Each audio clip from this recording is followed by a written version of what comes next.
What's happening, guys? Welcome back to episode 8. Picking up from where we left off at the St. Frangelico Cathedral Library. What a mouthful. So, at this point, everything here is done aside for your next boss, the fallen archbishop. Now, before we get into this fight, there's actually quite a bit to cover back at Hotel Crop. Now, this could wait, but to be completely honest, it's going to be quite beneficial for everybody as we'll be able to get a lot better set up for this fight. This fight is hands down the most difficult one you face up to this point. Now, this is a enemy that is in very late stages of the petrification disease. It's just this big atrocity, at this point. It's this huge fucking beast. So with that being said, we have boss weapons. We can get a few upgrades. We can get some quartz upgrades, Legion arm upgrades. There's a lot we can get into right now.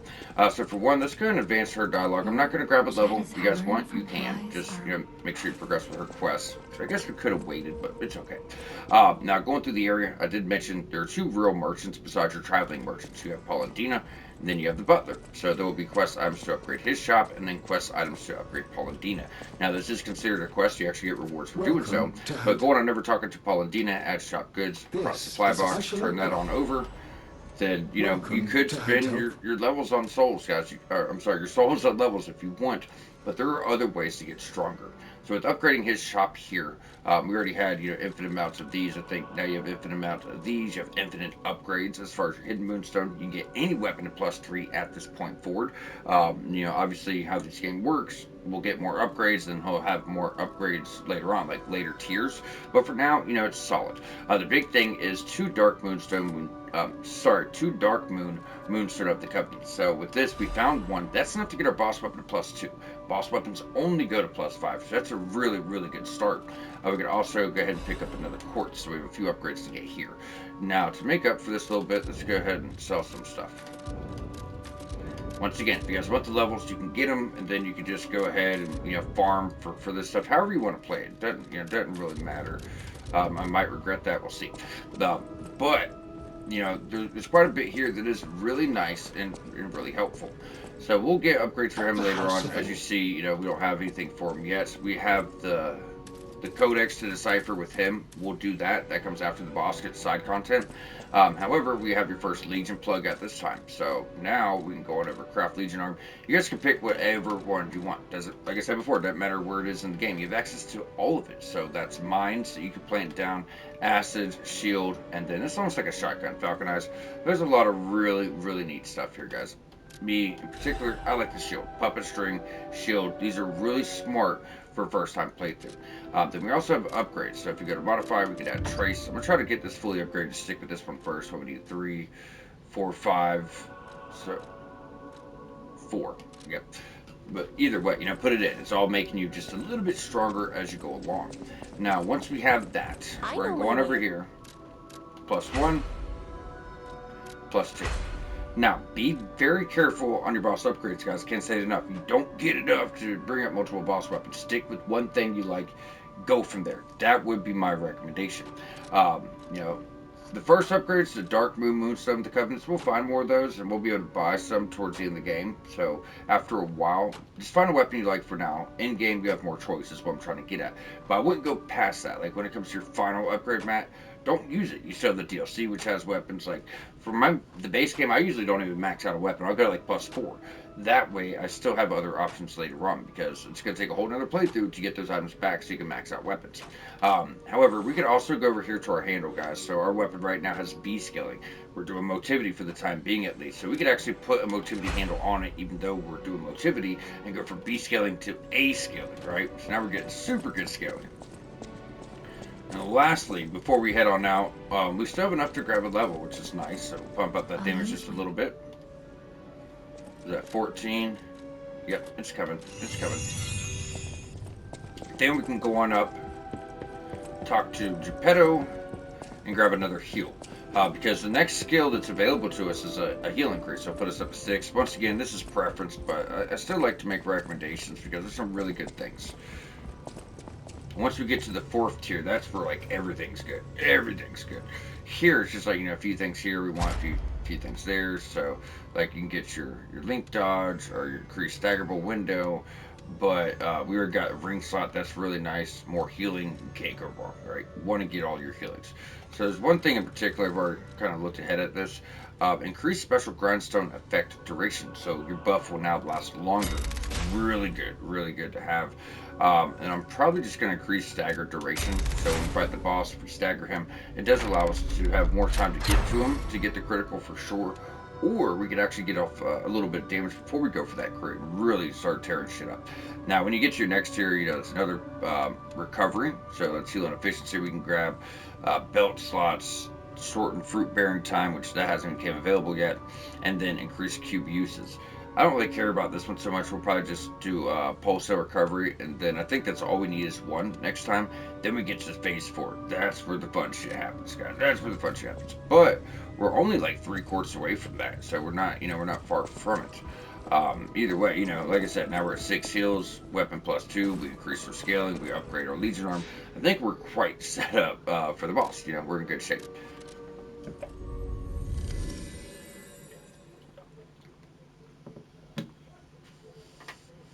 Now, also, I do understand that sometimes build maintenance seems a little tedious, but this stuff is so important. It does, it's got to be covered, guys, and it's something you guys should be working on, even in your own time, especially in your own time, I should say, because it just goes a long way. Now, for the most part, we're going to kind of cover this boss live. It's really hard, because I always do a guide before we go in. You guys know that. However, this one's really hard to put in words because of how the guy looks. So this is your fallen archbishop, uh, Andreas. His name's kind of spelled weird. We're just going to go with Fallen Archbishop. So, two-face boss fight. So there's an archbishop who's gotten so...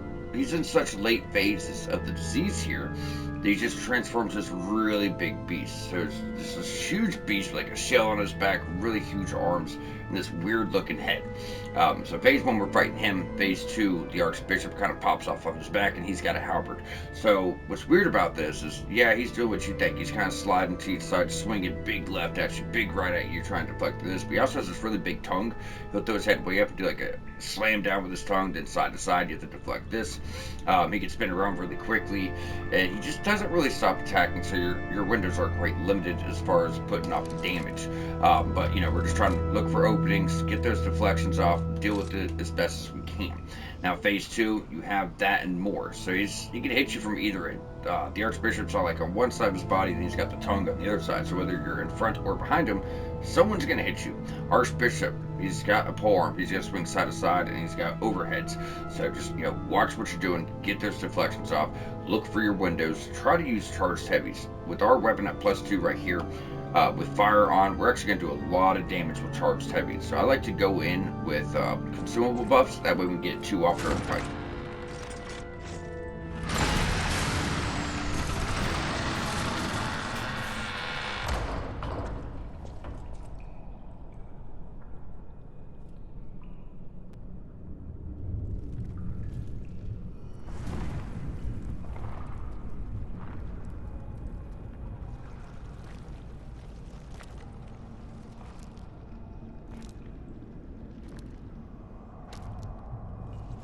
If you guys want to check out the cutscene, feel free to do so in your own time. It's actually quite long, so I'm not too worried about it.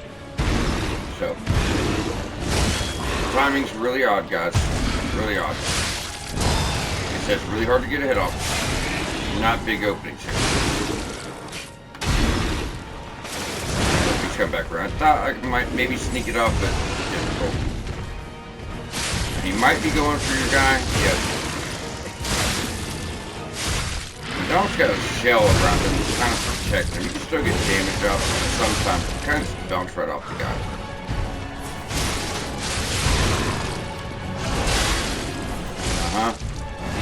Hurry. Thank you. And they say he's dangerous. He doesn't stop. It's hard to get hits off. But you're also going to see that, it can go quickly once you apply that burn. And that's it. I probably overstated it. The fight is... I think it's the most difficult up to this point. I do. It's so hard to get to him. But with upgrades and fire damage, we're putting him down pretty easily if you find the windows. If you can find those windows.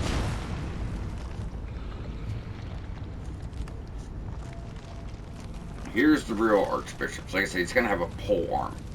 He's going to be on the, I think he's on the back end of the guy. So if you're behind him, you're dealing with the archbishop with the halberd. Like I said, side swipes overhead. And if you're in front, you're dealing with the tongue and all that bullshit. So here we are. And it should last longer than our other gun. It's hard to see, guys. Hard to see.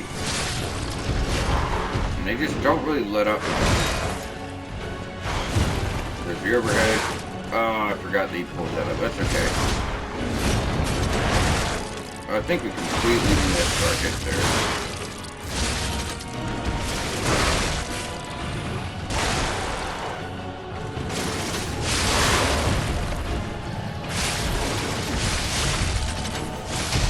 He might do a big Fury Slam. Yep. Can be difficult to read at times. Oh, the explosion, No, we're probably dead. Yeah, it's a one-shot. What really sucks is he kind of just pulls it out of his ass nowhere, so if you're close, it's hard to get away. Can't fight the guy at range, right? So, it's a little tricky to get away from it, because it's like a laser, but if you're close, it's just like a big explosion at that point. It's okay. We'll get it, guys. Like I said, it's tricky. It's a tricky fight. Probably easier without the summon for me, at least, but walk through. Typically, having help is always going to be easier. That's what we're going to recommend. So it's the same thing. It's going with our consumable buff.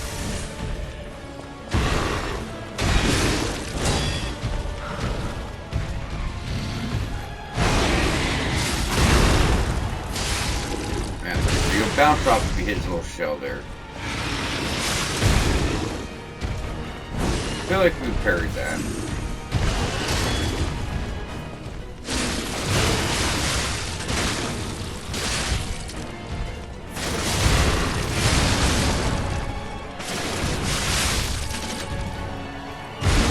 Stay away from that hard shell of his.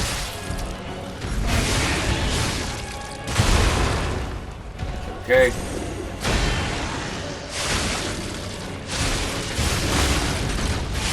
Thank you.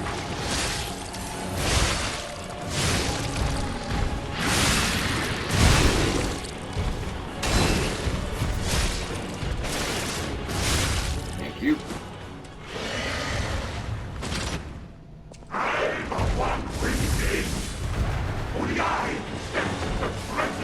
Now, anything an enemy does, even if it's elemental, can be parried instead. So if he does that laser, if you can get in front of it, yes, you can deflect that.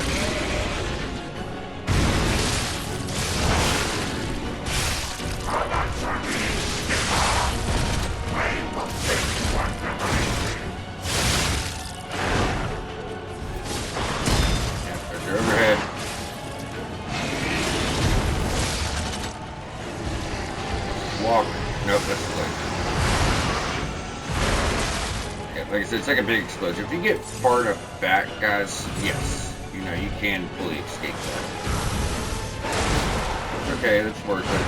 Oh, no, star buff didn't even activate. Alright, let's get it. Remember, too, if you're playing like Butterfly's Guidance or something, it's not going to be as bad for you guys.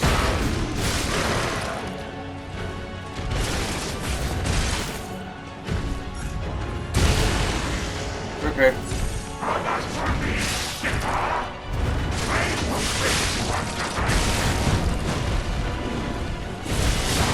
You're done.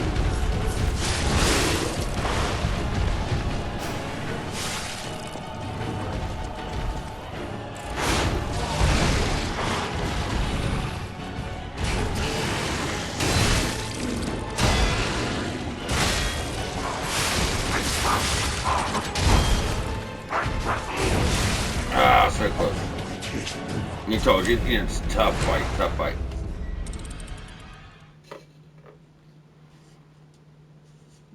I told you guys it was the hardest fight up to this point. I was not joking. It's actually the only fight that's given me pause or give me any challenge at all.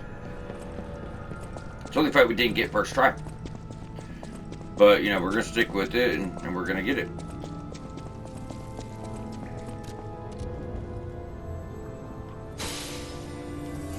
bet you if I went in without a summon, we'd beat it first try.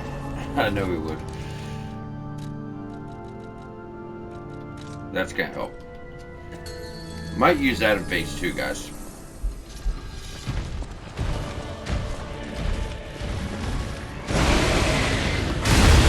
Uh-huh.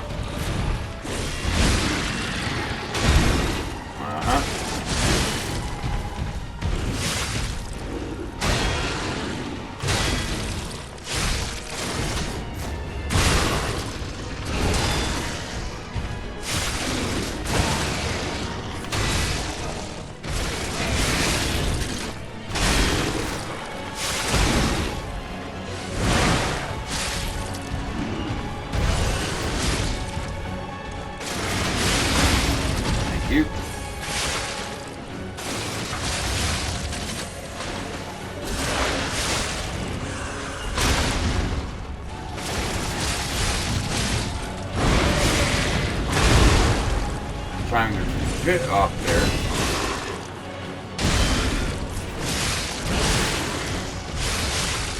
Thank you. Alright, so we'll start by healing. Let him go in and tie this guy down. Start putting that burn on him.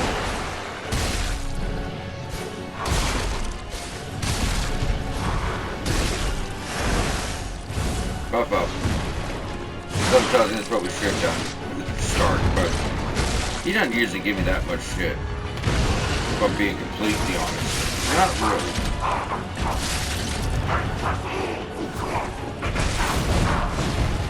Whoa. Whoa. Okay, usually doesn't do that so soon either. Oh, we're already in the second stage of the basement. Okay.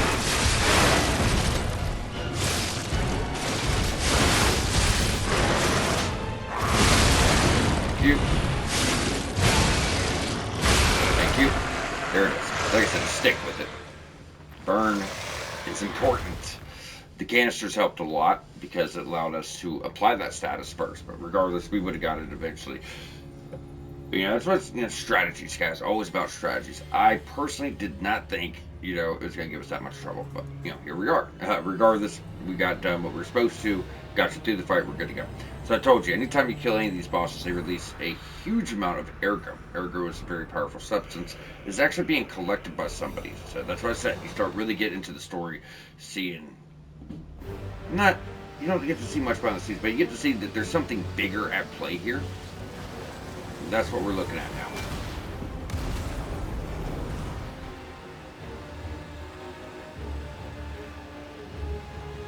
And now... the stage is set.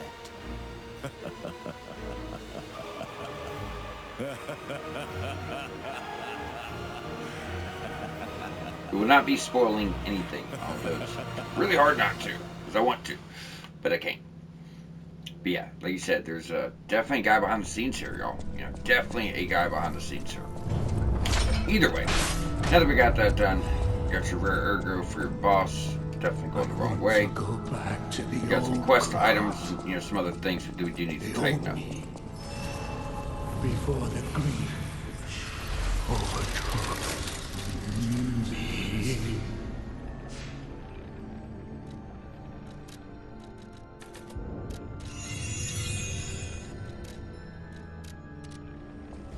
Alright, so from here we're just going to jump back. We need to go to Hotel Croton. Like I said, button up a few things before we get into the next chapter. That's what we're going to be doing now. Well, first, let's go get a record. So like I said, if you exhausted her dialogue, found the quest item, bring that back before the boss. If you did not, you're going to miss out. But if you did, you'll be able to come on back, get your record. So that is number 2 of the very long list of records that we need to grab. Now from here, as mentioned, we want to tighten up all of our loose ends before we move to the next chapter.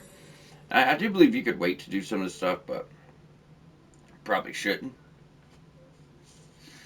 Typically when you play these types of games and you wait too long to do side content, there are triggers. The quest will automatically progress and then you're locked out. So it's not worth taking that risk. So either way, from this point, now we're going to go decipher our first codex right here. Just go through a story if you guys want to enjoy it. Ergo Wavelength Decoder allows you to actually translate what the puppets are saying because it sounds like gibberish. That lets you know their thoughts. What I mean, Pretty cool. you're welcome. So decipher cryptic vessel. May I be? What? This is going to give you a photograph, a little bit of context. Orders: strike the puppet hanging from the Alchemist Bridge on Elysian Boulevard. And it goes over a little bit of, other things. But for us, you have me. I'm going to take you to, where we need to be. Also, while you're here, it's not a bad time to go through dialogue with NPCs. We grabbed that item earlier. We did interact with the book. Over here, Aladora has now shown up, so we can get your next boss weapon. This one's good. She doesn't go with her build It's up to you if you yet. Later on, towards the end, I'm going to set up a quality build. But as you see, C motivity, B technique could work, right? It could work, but it's just a phenomenal quality weapon. Now, this is the first weapon you've ran into that has something called critical rate. So critical rate is almost like blood loss from other games. As you build up critical, like every few hits, you just do huge damage. Like every few hits, it's almost like a little explosion. Attaches to their health bar, just a chunk comes off. So it's really powerful, really, really nice weapon. In turn, you could have this. Has a chance of none being consumed when using pulse cells. So that's okay. But the weapon is absolutely phenomenal. It was what I planned on using, but I think motivity is probably best for a first-time player. However, that is one of the two main weapons we're going to be using for the DLC because the DLC is very, very challenging. If you think the game's challenging, just wait. DLC's it's a heavy hitter. So there are two weapons to do critical rate that we're going to be bringing with us to the DLC. That way, when we're fighting these bosses, have a lot of health bar every few hits, we get that huge boost of damage. There's also rings and things like that. They'll boost critical even more. It's just exceptionally powerful. Thanks for. And we'll get to that, but we're not quite there just yet. Later on, we'll spec our build for it. So I do have a recommended build for the DLC that it's a bit different because you have access to all the weapons from the base game. You have access to a lot, all the upgrade mats, and just access to everything. So at that point, I do have a recommended build for the DLC because it is, it's really challenging. So it's a bit different. So we did do the cryptic vessel. And then with that, we're going to jump all the way back to Elysian. Nope, sorry. What's the quickest way? Yeah, I guess it still would be. So inside the house on Elysian Boulevard. So for this, we're going to have our first cryptic vessel. So you're going to find these out in the world. They get deciphered. Upon that, like I said, you're going to have a photo. It's going to tell you where to go. And when you go here, it's a little puzzle to solve. Not really a big deal.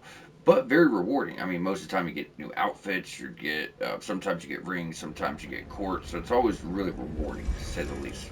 So for this one, where we're trying to go is apartment 221B, which is like right outside the door there, but we need the key. So to do this, we're going to go on down, take that off, put it on the cog wheel.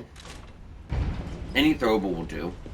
These don't really, they're not much at all, so I wouldn't use anything good on it.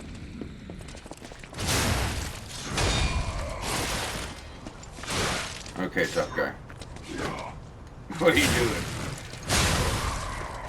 What are you doing, bub? So this is the bridge where you fought your first real boss, I guess you could say. That's where you're free Geppetto. Either way, now that we're here, you couldn't do this before. You got to have the cryptic vessel, but now that you got that, you throw that. It's gonna drop down an item. Pick that up. So letter of which the refugees address 221B. And because we're lazy boys, we can go ahead and use the watch. Most recent Stargazer.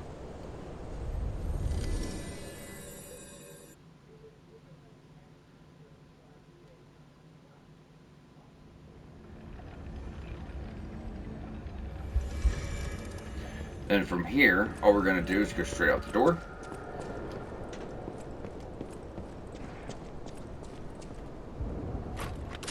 Pop that. Pop that.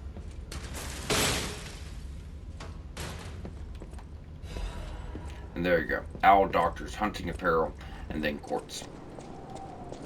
And we need 3 quartz to our next upgrade, unless you guys want to get something from the earlier tiers, whatever you want to do. So what I usually do is I quickly work through all the tiers, and then once I got the bigger things I want, when I get workhorse, I'll go back and get other abilities. That's how I'll typically do it. So anyways, guys, now that we have all that caught up, Archbishop's altar.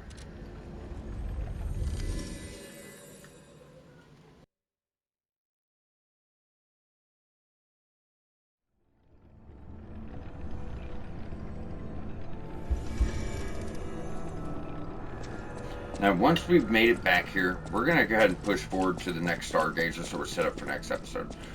Um,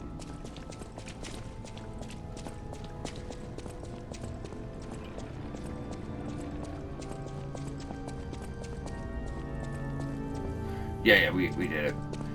I thought we were going to put all this icon set together. I forgot where we picked up the record, so we're good. We're good.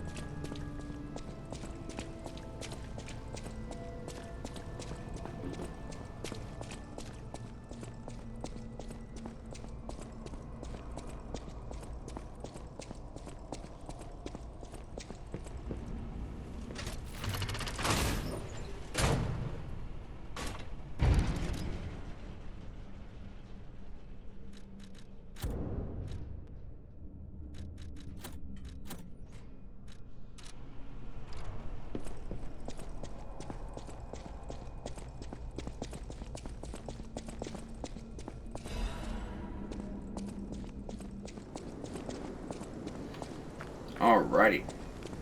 So we have reached Moonlit Town. Path of the Pilgrim. Same shit. So Path of the Pilgrim. Yeah, so you're starting to find new enemies. So these dogs have like little tentacles coming out of them. You can't really see them. That's what you're trying to deflect. It can be a little bit difficult to read at first. You just gotta spend time with the enemy. But interestingly enough, this is where you guys are going to enter. You might, I know when the DLC first came out, you had to get to the end of the game first, and then you have to go back to enter. I think you had to wait till chapter 9, and then, you know, you'd be able to access it. However, I think you might be able to do it now. I forget. I thought they updated it. No, because the quest item you need to enter comes from chapter 9, so maybe they didn't change it. Either way, when you get here, if you read this note, you're going to get a quest item. Smiling bunny mark. We're going to need that for a merchant. Otherwise, it's going to say, like, items for twice the amount because I'll wait on Jiminy to shut the fuck up. On the bright side, I guess, the whole city of Krot's pretty much like that now. The old town caught up with the new. It's true what they say. A receding tide sinks all boats. How are we going to shut the fuck up? Okay. Either way. So when you go through the next area, you're going to meet a merchant. Now, the merchant likes to deal with his own. You're not part of the, you know, the people here he's used to. So, which is the Brotherhood. Now, when you show that coin, he's going to think you're the Brotherhood, and then he gives you access to items, and he'll sell you stuff at a good rate. That's what that, you know, coin is used for.